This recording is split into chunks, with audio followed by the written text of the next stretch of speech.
Yo, Julius, it's your girl Raven Chapman, the Omen. Just want to give you a big shout out here from the UK. Ring IQ, you're the man. Thanks so much for your support. Welcome to the motherfucking relay. We're covering today's top boxing news. Okay, we'll start with this. The unfortunate news that Raven Chapman has suffered a brain bleed and was placed in a coma after a sparring session. In a joint statement released by Team Chapman and Vote Boxing, it was confirmed that the 32-year-old collapsed unexpectedly after sparring and was airlifted immediately to a local hospital. There, Chapman underwent immediate emergency surgery, which successfully stopped the bleeding on her brain and stabilized the swelling. She was subsequently placed in a medically induced coma. The statement released on Wednesday confirms that Chapman has been taken off sedatives over the past day, with treatment set to continue until she receives medically supervised repatriation to a UK hospital where rehabilitation is expected to take some time. Her doctors are doing everything they can to support her recovery, and we remain hopeful as she continues to fight through this incredibly difficult time. The statement said Raven's family are in Denmark, supporting her during this incredibly difficult time. We kindly ask that their privacy be respected. At this stage, this is the only update we are able to provide. Norwich-born Chapman, 10-2 with 3 knockouts, last box in June, when she stopped Georgia Klein in the 4th round of their 6th round bout at Harrow Leisure Center in Harrow. That was her first fight back since her 2 back-to-back losses in title fights to Karis Artingstall and Sky Nicholson. First, she lost on points to Sky in her challenge for the WBC featherweight title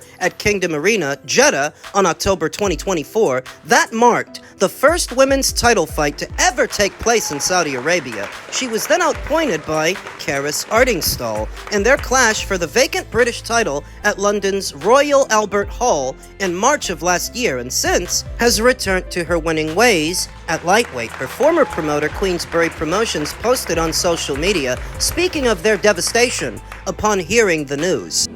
The official statement reads, "Everyone at Queensberry is devastated to hear about our former fighter Raven Chapman. We're all hoping for a full recovery." They posted a GoFundMe link, to which Frank Warren responded, "Raven is fully in my thoughts this morning. I'm really hoping she can pull through and get home safely. Everyone at Queensberry is behind you, Raven. We're all hoping you can pull through this."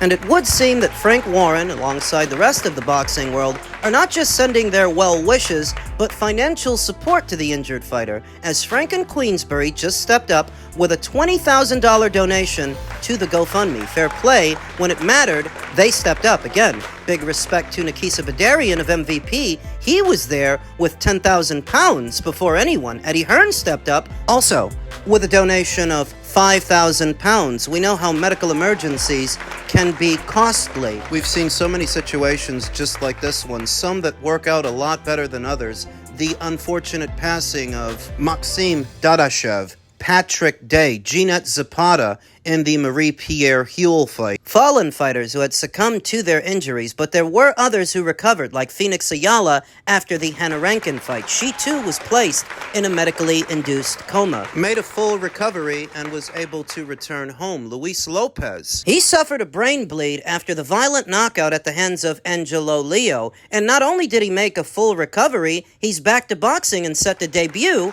on Pro Box. Now, given the speed at which they were able to tend to Raven Chapman, I've every confidence that she will survive this and perhaps make a full recovery. She's tough as old boots. This occurred in sparring, not in an actual fight under the hot lights. Whatever injuries she sustained were as a result of a sparring session, and you don't often hear about injuries this severe when it comes to just sparring. It's too soon to tell whether or not Raven Chapman will at some point be able to resume her boxing career. The hope is that she makes a full recovery. I believe that she will. She's one of the warmest fighters I've ever come across back when I was doing interviews here on the channel. One of the friendliest and one of the nicest. So here is hoping that she makes a full recovery, and thank God they were able to get to her, because this could have ended a lot worse. In men's welterweight news, Rolly Romero says the Lopez fight is better for boxing than facing his mandatory Jack Caterrall. After avoiding Shakram Giyasov and then Jack Caterrall, Romero, 17-2 with 13 knockouts, is finally zeroed in on a fight against Teofimo Lopez Jr. on August 22nd at the T-Mobile Arena in Las Vegas to headline a DAZN and Prime Video pay-per-view event presented by the PBC. Caterrall is currently in position to face the winner of Romero versus Lopez by November 19th, following the Brits' win over Giyasov in May, who he thoroughly outclassed, which is saying something because not only was Giyasov unbeaten going in, the guy's an amateur standout. I think he was a silver medalist. Though Rolly Romero couldn't care less about Jack Caterrall's well-deserved shot, going as far as saying he wouldn't recognize the Lancashire native if he was standing in front of him, Romero will get a chance to familiarize himself with Caterrall, who plans on being ringside in Vegas, pounding the table for a shot at the crown. I don't know what to say to Caterrall. That's not my problem, Romero told The Ring and other members of the media. I'm fighting Lopez, who beat both Josh Taylor and Arnold Barboza, the two dudes who beat Caterrall. Yeah, but there's a bit more context to it than just that. There is the sanctioning body process, and then there are big fights. What's better for boxing? What will make the sport of boxing bigger, truthfully? I do not care about any of that stuff. I care about the sport of boxing. I am a servant to boxing. Oh, bullshit. Every fight I do, I make sure to give you guys the biggest fight I can possibly give. I put my life and health on the line. I don't want anything in return other than to serve boxing. I'm just happy to be back in the ring. I miss boxing so much. You have no idea. I mean, do you guys really believe that Rolly is fighting Teofimo from some altruistic sense of serving the sport of boxing and doing what is best for boxing? Is that it? Or is it that he gets a bigger purse for Teofimo than he would for Jack? Romero hasn't fought since May of the previous year when he dropped Ryan Garcia and beat him by UD. Romero roamed around over the last year negotiating a rematch with Ryan, as well as fights against Manny Pacquiao, Devin Haney, and Conor Benn to no avail, all while shunning calls from Giyasov. Yeah, because the WBA let him. And Caterrall, the ring's number 3 ranked contender at 147 pounds before signing off, Romero fired a general warning shot towards the welterweight division ahead of his fight against Lopez. So even if Shakram Giyasov and Jack Caterrall don't matter to Rolly Romero, they should matter to the WBA because they're collecting sanctioning fees from those fighters who fought to get in position for a shot the WBA never gave them. What I like to call an empty promise, that if you're going up either the WBA route or the WBC route, and you're playing by all the rules and fighting in the eliminators and paying the sanctioning fees, that still doesn't guarantee you're going to get a shot. Remember this. It's no fun when Rolly has the gun with the finger on the trigger and comes out blasting, Romero said. The game stops being fun the second Rolly comes back out. Everyone is happy when Rolly doesn't say a single word and goes quiet into hibernation, letting his kids argue. But once I get back in the picture and roast everybody, everyone starts getting quiet. Who's quiet? Jack is calling for his title shot. The same as Shakram Giyasov. That doesn't make any sense. So is it actually better for boxing that Rolly is fighting Teofimo and not Jack Caterrall? I think it's inconsequential, really, if it's anything. Because it's not exactly an improvement that you're going to be charging people $75 or $80 to see this fight with Teofimo, where a fight with Jack likely wouldn't have costed that. If we're talking about what's better for boxing, it's better for boxing when you're drawing eyes to the sport. And I don't know that another fight behind another paywall is any good to anything. And the only reason that Rolly would be more receptive to fighting Teofimo than fighting Jack is because fighting Teofimo gets him a little bit more money. That, and he doesn't have to travel. Think about it. Matchroom represents Jack Caterrall, and if Matchroom makes Rolly an offer to do the fight, they're likely going to want to do the fight in the UK. If Rolly doesn't agree to a deal, and the free negotiation period comes and goes, then it goes to a purse bid. At which point, the rights to the fight would go to the highest bidder. In that situation, I think the highest bidder would be Matchroom, so you'd still have to travel anyway. Rolly doesn't want that. Rolly wants to stay put. Rolly wants to stay here, like every other American fighter. Americans resent traveling to other countries. American fighters. So that if Rolly has a preference, taking Teofimo over Jack Caterrall, it's not from some altruistic sense of doing what's best for boxing. He's just doing what's best for himself, like everybody else. He's been out a long time, over a year, so he could just as easily lose to Jack as he could lose to Teofimo. But if he loses to Teo, he maybe makes a little bit more money in doing so, and that's what I think is going to happen. I think Teo's going to beat him. After which, Teofimo seems to have some plans of his own. Yeah, Ryan's still, he's got at least one more fight with DAZN after this. You're with DAZN now. Mm-hmm. Is that the fight you know, the unification you want the most, or are you more interested in Devin Haney? I spoke to Devin Haney about this, and I told Devin Haney, I said, me and you, and this was in the back, behind, like, whatever, the VIP sections of, at the Barclays Center when Boots and Xander fought, or when Xander and Boots fought. I told him, you and me, we're going to go two different sides, we're going to go on different paths, but we're going to meet at the end for Undisputed at welterweight. He said, all right, those are your words. I said, and I'm keeping them. Let's get it going. So I think right now it's more so who wins September 12th, but mainly right now, focus on August 22nd. We'll go from there. Yeah. I don't think I'm going to see Haney until then. Do you think, because the book on Teofimo, whether it's Jermaine, Sandor, Shakur, if you fight off your back foot, if you keep it long, he's going to struggle against that. And Devin's very good at doing that. Do you think at 29 you could still improve as a fighter to beat the style of a Devin Haney at some point? Absolutely. Absolutely. You got to practice. You got to practice on all those fundamentals. That's it. That's really it. I'm a pure boxer when it comes to it, but at the same time, I know that coming forward, to many, it's like, oh, that's a flaw of mine, but flaws are meant to happen so that you can fix them.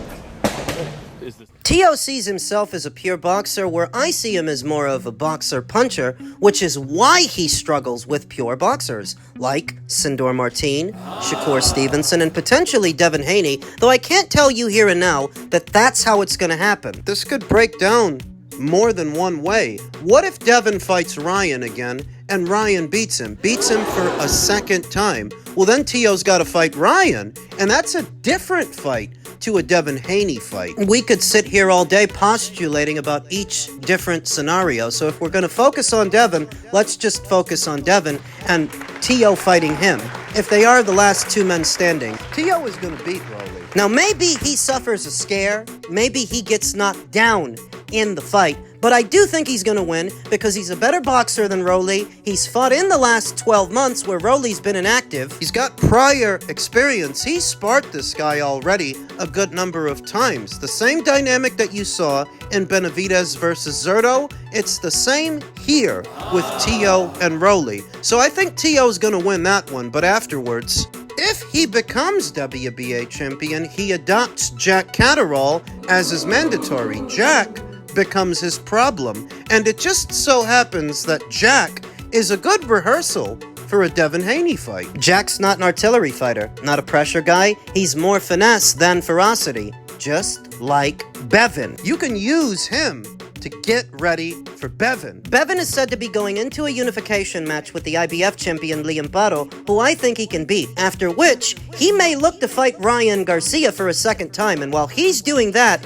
Teo should be fighting Jack Tuna Casserole. Obviously, Jack's not a carbon copy of Devin Haney, but they do have some similarities, in the sense that Jack is more finesse than ferocity, and he's big on the jab. He's very big on the lead hand. Figuring him out may bring Teo one step closer to figuring Devin Haney out, if it is Devin Haney that he ends up fighting in the end. And if it's about Undisputed, you have to fight Jack, because he's your mandatory. Teo is a boxer-puncher. a counterpuncher, and he does very well against aggressive guys who try to come forward on him, but coming forward himself is still an area of weakness, and he has to give himself time to patch up those holes, work on those weaknesses, because if he doesn't, the Devin Haney fight will go the same way the Shakur Stevenson fight went.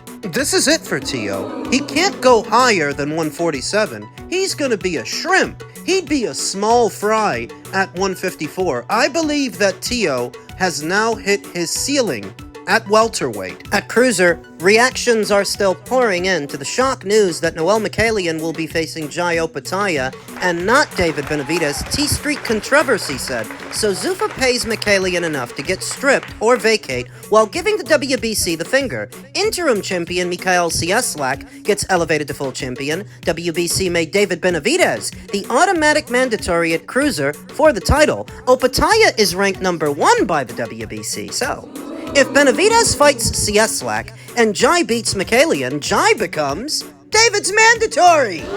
Told you that's what it's all about. It's all about cutting off David Benavidez's exits and forcing him into a situation where he has to fight Jai. Of course, that scenario relies on the presupposition that Noel Mikaelian will be stripped of the title. There seems to be a separate scenario in play. According to Boxing stated, so Samson and Don King weren't being transparent with Noel and attempted to make backdoor deals behind his back. Isn't that what activists claim Zuffa Boxing was going to do? Aren't they violating the Ali Act? To which Anthony Gurges, via his social media, Noel Mikaelian's manager, responded, "I'm glad everyone is starting to catch up. More and more of the truth will start coming out. Signed, Noel's advisor." So here's the skinny.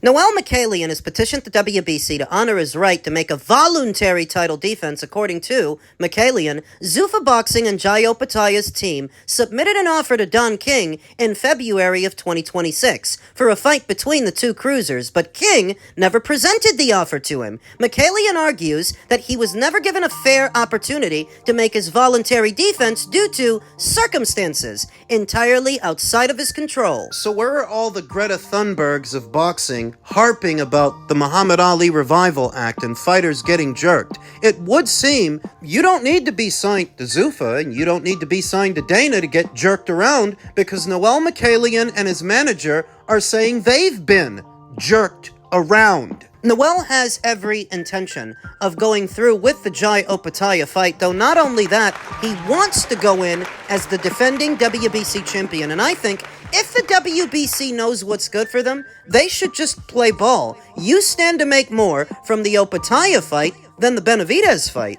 So does Noel. That's why he picked one over the other. You don't think that he'd be doing all this for a lesser dollar amount, do you? So let the guy have his voluntary title defense and let Jai Opataya beat him. Getting David another email title isn't going to get you any money. Though I suppose it doesn't really matter whether Noel goes in as WBC champion or not, because it still puts David in an uncomfortable situation. They just poached your opponent from you. Even if you do get his belt, the belt by itself isn't worth anything. Jai Opataya still represents the best money in this division, and if it works out the way T Street Controversy said it might work out, Jai becomes your mandatory, and he's still your problem. I personally think it's better for everybody, the World Boxing Council, Jai Opataya, Noel, Don, if they just let the title be on the line. You guys make more money from that. All of you. Jai gets an alphabet title, becomes an alphabet champion again. Perhaps it's not that good for David. Puts more pressure on him to fight Jai. But that guy's been on Easy Street long enough.